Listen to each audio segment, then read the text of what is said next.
Well, this is my new phone, and I hope to record this episode of Nerds with Badges with this phone. It's a really crazy story behind why I had to get a new phone, but this phone was like $60, so it's not bad. I went to Target over on Santa Monica, but anyway, enough of that. It's doing updates, so I can't really do anything with it right now.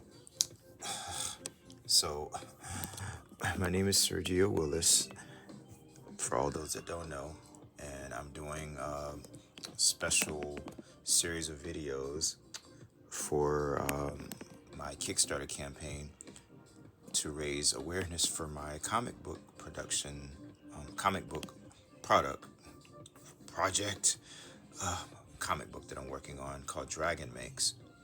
So, this is actually day 9 of me doing videos. I can't believe time is just flying by, and time changed today too. Time actually went back an hour, so I guess we got to sleep in a little later. I was up pretty late because a buddy was wanted to come over and play Spider-Man on my PlayStation 5.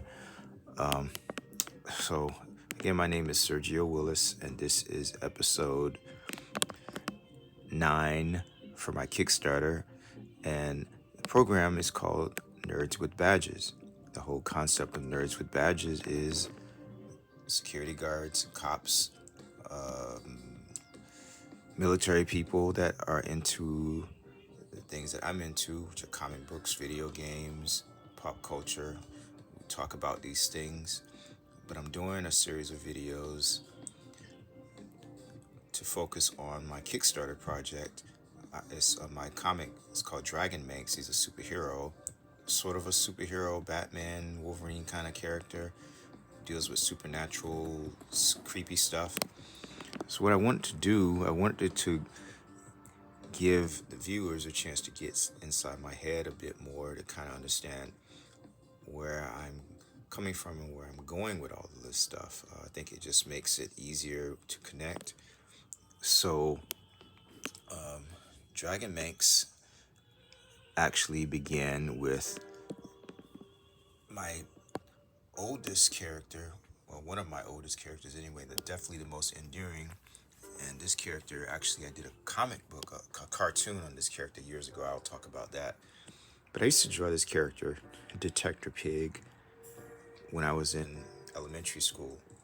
I used to drive my mother crazy because I used to get picked on a lot when I was in junior high school.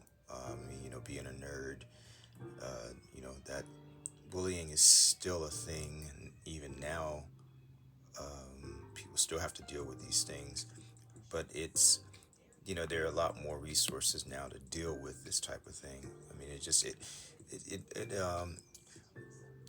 unfortunately, it scars you, but thankfully, I had my comics and video games and music and all these things help me to deal. But it was definitely the comics that really played a big part. The comics also helped to instill within me a sense of honor and different things. They actually, in a way, they were like my surrogate parents in a way. This is kind of weird to say that, but they did actually. Comic books did instill a lot of values in me over the years. So, Detective Pig was like my escape from some of the things that I was dealing with in school at the time. I used to cut class a lot just to get away from all the bullying, and but when I was actually in school, I was driving my teachers crazy, and I was driving my parents crazy, because this is what I was doing most of the time. If I wasn't reading comic books and cutting classes, to go out to the newsstands to read comic books. Stuff like Richie Rich, Casper, Archie. But this guy, Detective Pig, that was my biggest, most endearing creation. Now, Detective Pig was inspired loosely by Inspector Gadget and Thor. I thought it'd be really interesting to have a character. It's kind of like a secret agent and also a superhero at the same time. So, Detective Pig is alien, he spins these nunchucks that he carries around with him, kind of like how Thor spins his nunchucks. So as you can see here, here are the nunchucks. Detective Pig is going through a series of updates and reboots over the years. But this issue here, this was actually, I think I colored this issue, if I'm not mistaken. Let me see. Oh no, I didn't color this one. I actually did. I know I had some issues that I colored. Oh, maybe this one. Let me see. Be careful. I need to put these things in plastic. There were some that I did color, but I can't find any of those for some reason. Perfect. But so the thing about Detective Pig is he was an alien. He's got these powers. He wears this costume, protects him, gives him the ability to detect danger. This hence the Detector Pig. And I had this idea to introduce this character who, yeah, I know he looks familiar, right? I had introduced this character who was actually the prototype for Dragon Manx. And the name of this particular character was Cross Lion of the Pentagram. So this character, like Dragon Manx, was a protector of the earth, and he see that ponytail he's got there. I can't even. I think that's a ponytail. Anyway, he gets powers from God and also from the devil. You know, because good and evil, basically come together to create this character. That was the concept. So I had this wild idea to introduce Cross Line of the Pentagram in the Detective Pig story. And Detective Pig, so Cross Line of the Pentagram would eventually become Cross Line of the Pentagram would eventually become Cross Lion. Just some elements with this character that I guess you could say they metamorphed into the Dragon Manx character. So Dragon Manx is a character who protects the balance of nature, and essentially he's the liaison between the supernatural, the world of magic, and the world of humanity, because he's a product of both environments. Being that he is part human and he's also a demigod, because his parents were possessed by deities, Anubis and Bastet. I cannot believe I can't find any colored issues. I know I have a few issues that I colored, and it was very ambitious. But I have a lot of these. I have drawn a lot of these over the years. I wish I could just find all the comic books that I've drawn, but I do remember my mother at one point throwing away some that I drew because I was getting in so much trouble in school. I mean, I wasn't like troublemaker in school or anything like that. I just didn't like going to school, and I would cut classes a lot. So, she, I guess she did what any parent would do. Remove the problem. So there are comic books that she threw away that I wish that I could. I would love to look at some of those stories. I mean, even some of these books here that I have, I can look at some of these and find inspiration for stories. Because what they say, what's old is new.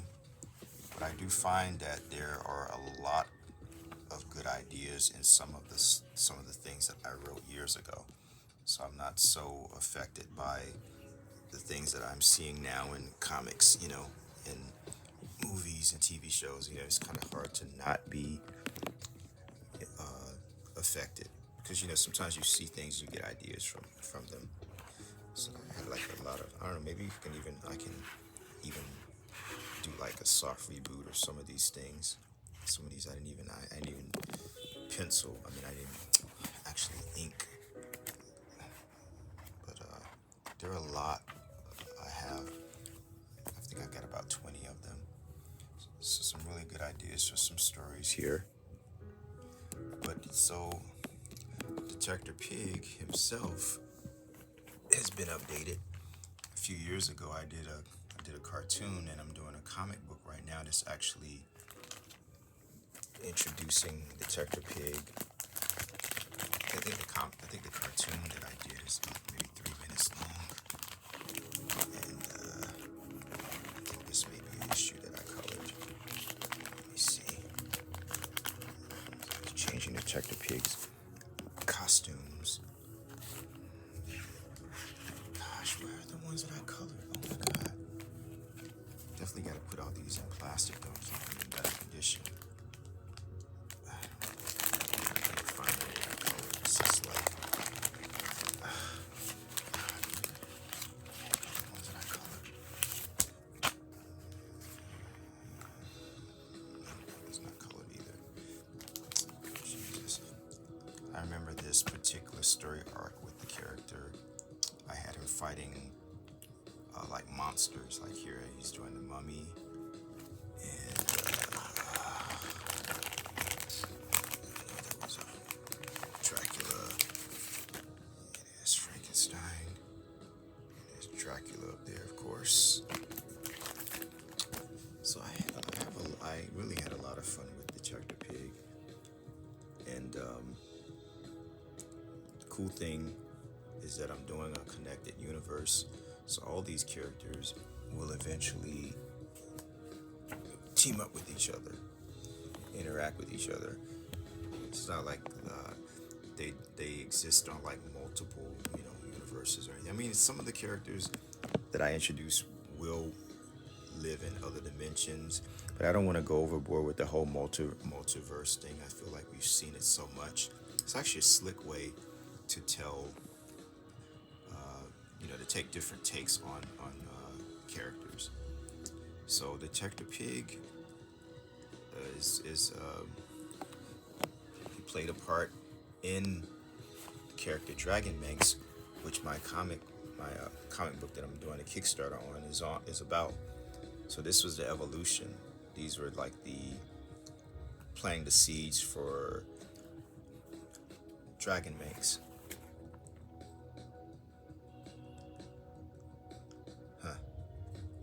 It's really interesting when I go back and I look at some of this stuff. This was done in '95. Jeez. It seems like it's a lifetime ago. It actually was in '95. What was I doing in '95? I think I was actually staying with someone I was sort of dating at the time. So I was not working for the company that I work for right now. Right now I do security for the LGBT center here in Los Angeles. And I have been with this company for almost 17 years now. So I think maybe another another year I might work with this company. Just right now, I'm just trying to save up my money, get my projects done, and then maybe move into a bigger apartment, because the apartment I stay in right now is kind of small, and I've got like a lot of stuff that I have accumulated over the years, and storage space is kind of expensive. Something I've been considering. I don't know. Somebody said I should just have a yard sale. I'm not gonna do that. So getting a bigger apartment, I know that's gonna be more expensive. So if I do get storage space, it's gonna be just like moving into a bigger apartment with when they add it. When I add everything up.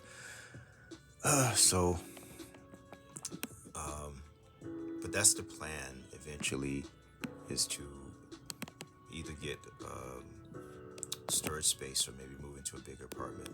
I haven't completely decided. But until I finish these projects, I have to pinch my pennies. I'm doing this Dragon Manx comic. I'm doing a cartoon right now, Satch Watching the Mythology Sisterhood, and I've got at released 4 other comic books, which are actually completed, just waiting for publication. So I'm sitting on a lot of stuff right now, but I'm looking forward to getting back into making films. Later this year, I start production on the soft reboot of my first web series that was my introduction to the world of filmmaking, which was that web series is Sons of Legend. And just like Detective Pig and Crossline, Detective Pig and Dragon Makes, all of these Sons of Legend will cross over, and also the Satchwatch and the Mythology Sisterhood um, cartoon and comic will all cross over. Everything will exist in the same universe. So this is a little trip down memory lane for me, and maybe to just kind of give you an idea of the evolution of where Dragon Manx came from, because this was what year was this? 95. Yep, it's 95. So I was planting the seeds for Dragon Manx even back then. And the character's gone through so many different evolutions over time. But I know if I go back and read all these books, all these comics, I will get some ideas, some inspirations, and some of the themes have definitely been revisited over the years. I do have a definite end in mind for the character for Dragon Makes, which is cool that I have that in my mind. Uh, it's really good when you have an ending, because then you just build up to that outcome. It's You have a character whose destiny is to sacrifice themselves for the greater good, and that character already knows that and has basically made peace with that. He's accepted that. One day he's gonna, you know, oh, I wonder if I colored this issue. I'm just curious. I feel like this may actually be a colored issue. I don't know why. Maybe it's just some kind of sixth sense. Am I right? No, I'm not right. I have some issues that are colored. I just don't know where the hell they are. This issue brings back memories. This was actually a Thanksgiving issue that I did. I was so inspired by Marvel and DC, what they were doing. I wanted to create like my own universe. When I started doing my web series, I really felt that it was important. I mean, to me, that there be some heroes of color, because it was something I really. It's not that there are not superheroes of color in comics, but the thing is, I felt that they always have like the characters with like stupid powers, or they would get killed, or the comics would not really last a long time. So I wanted to, that this just kind of like bothered me. So I was really inspired to tell some stories, the types of comics that I would like to read myself. Not saying that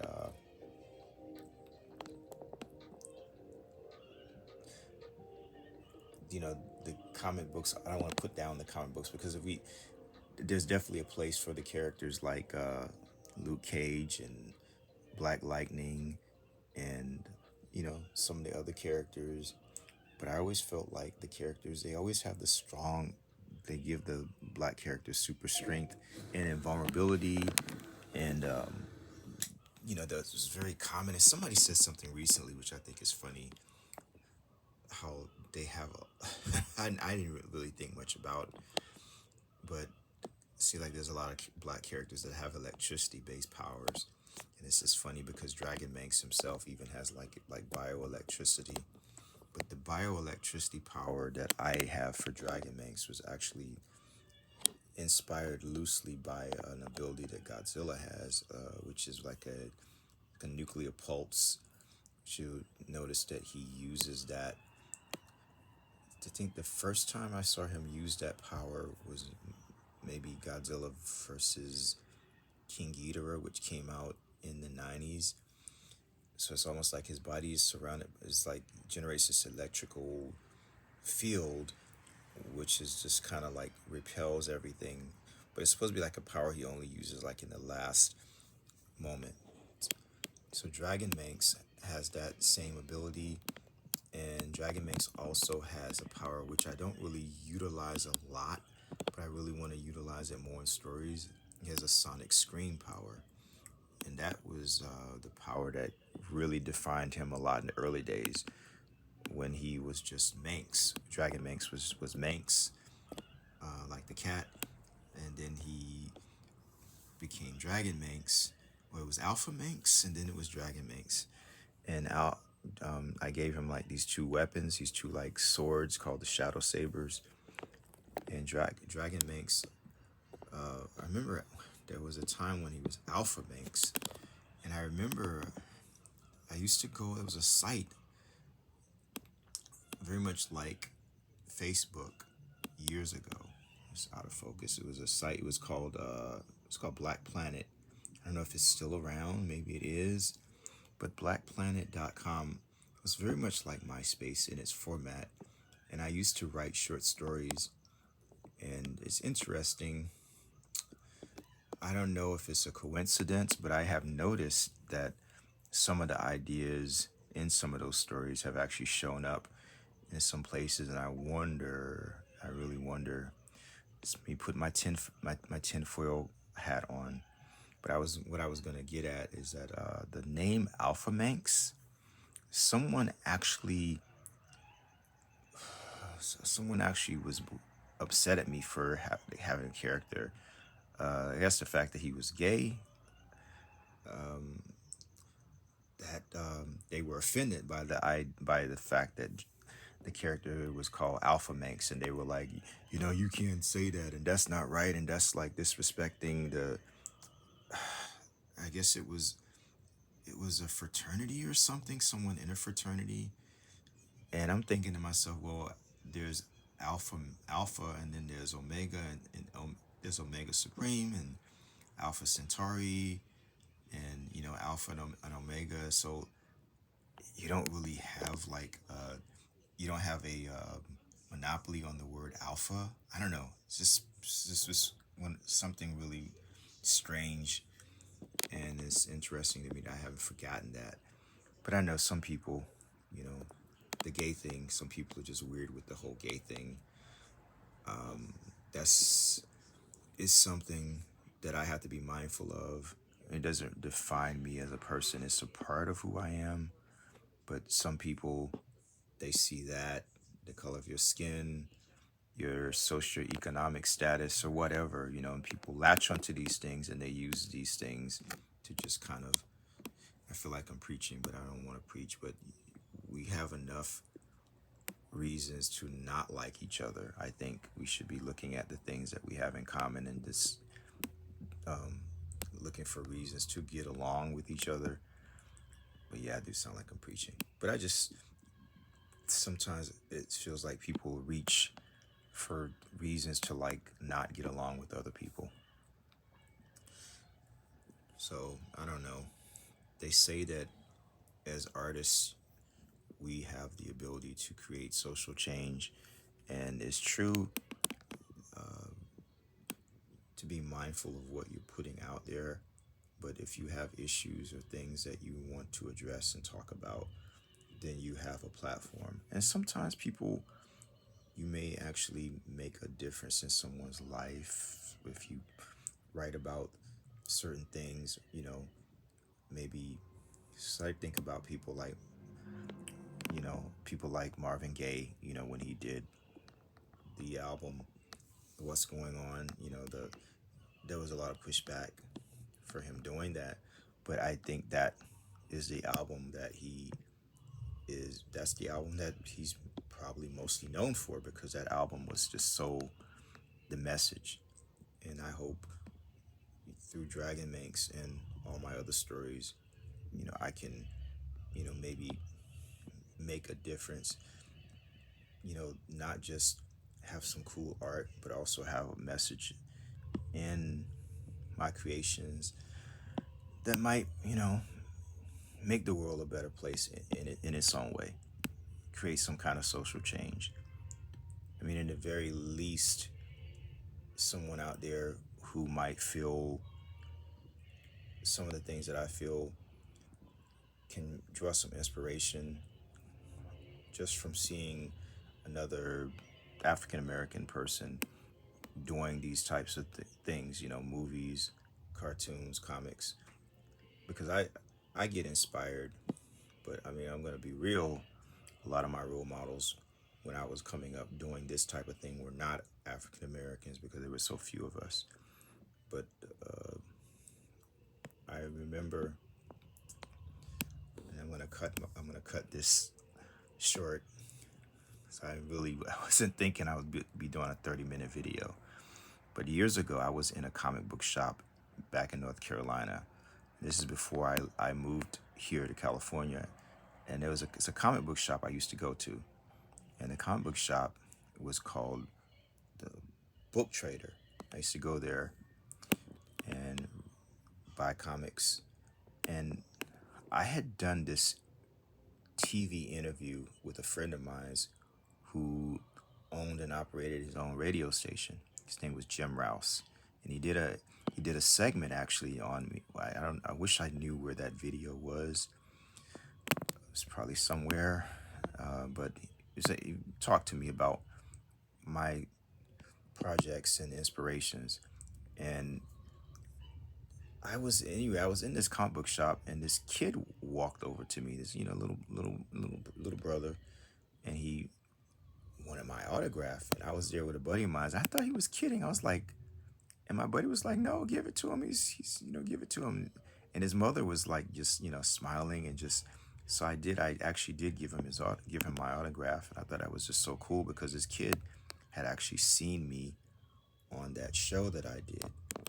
So it's nice to know that I am making some kind of difference out there. Maybe that kid. At least I would like to believe that that kid is now doing his own comics and cartoons and things, and maybe I kind of helped to contribute to that. So I said yesterday, when I was coming back from my part one of my phone adventure, that we are trying to raise 2,000 for the comic book. So far we've got 1,500. So we got like 23 days now, I think, left in the campaign for Kickstarter.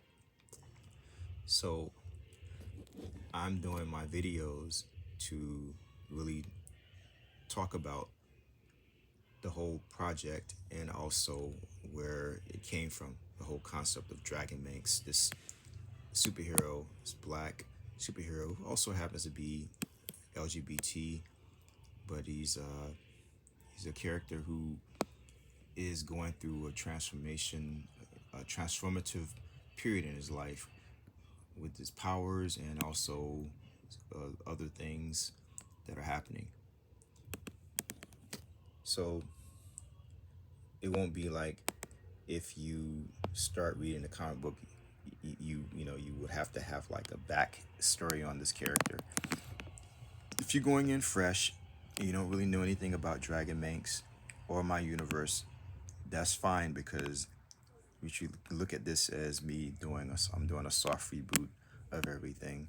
So it's really like I'm starting over again, because there will be a lot of things that are new, and I will touch upon some things that have happened in the Dragon Manx mythos.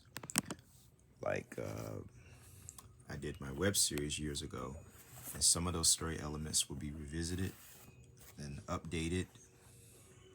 So this is really my chance to kind of, I guess, wipe the slate clean and just do it again, but better this time. So this is day 9, actually. I can't believe it, of the campaign. I'll be back again tomorrow and the next day and the next day. Continue doing videos to promote Dragon Manx and my whole connected universe. So I will see you tomorrow. I'm gonna come back and do another video for Dragon Manx and the world that he inhabits and his history.